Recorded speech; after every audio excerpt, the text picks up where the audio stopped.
Di video ini saya akan memasak ikan benggol, tomat hijau, dan buncis dengan kuah yang pedas ya teman-teman. Bagaimana cara saya memasaknya? Simak dulu videonya ya.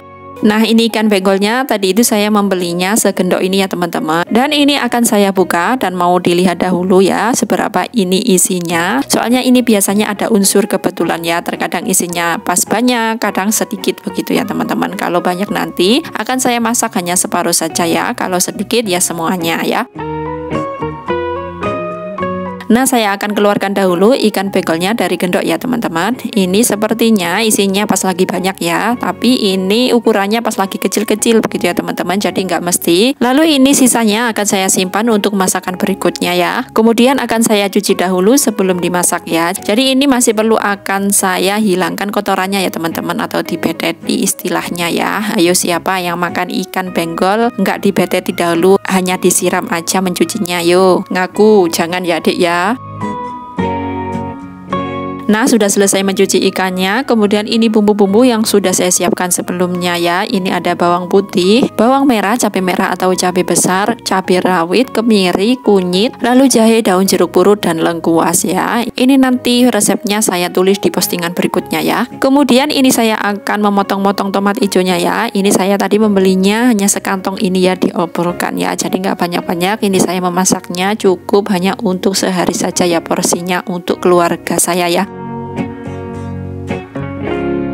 Setelah memotong-motong tomat hijaunya selesai, ini akan saya cuci dahulu. Kemudian saya akan menggoreng bumbu-bumbu yang telah saya siapkan tadi ya. Tapi ini kecuali bumbu cemplungannya, yaitu daun jeruk purut, lengkuas, dan cabai merah ya. Setelah bumbunya matang, ini saya angkat ya. Saya pindahkan ke cowek. Selanjutnya ini wajannya saya gunakan untuk menggoreng ikan benggol yang telah saya cuci tadi ya. Kemudian setelah menggoreng ikan, ini wajannya masih pakai wajan yang ini ya teman-teman. Tapi ini sudah saya cuci. Kemudian saya kasih air, mau saya gunakan untuk merebus biji buncisnya ya teman-teman, biar empuk dahulu. Dan saya tutup dahulu biar cepat empuknya. Sambil merebus buncis, ini saya sambil melanjutkan menyiapkan bumbu-bumbunya ya. Ini cabai merahnya tadi itu setelah saya potong-potong serong. Ini yang sebagian mau saya haluskan dan yang sebagiannya lagi mau saya cemplungkan aja ya. Dan ini saya tambahkan dahulu 1 sendok teh garam, kemudian mau saya haluskan ya ini bumbu-bumbunya.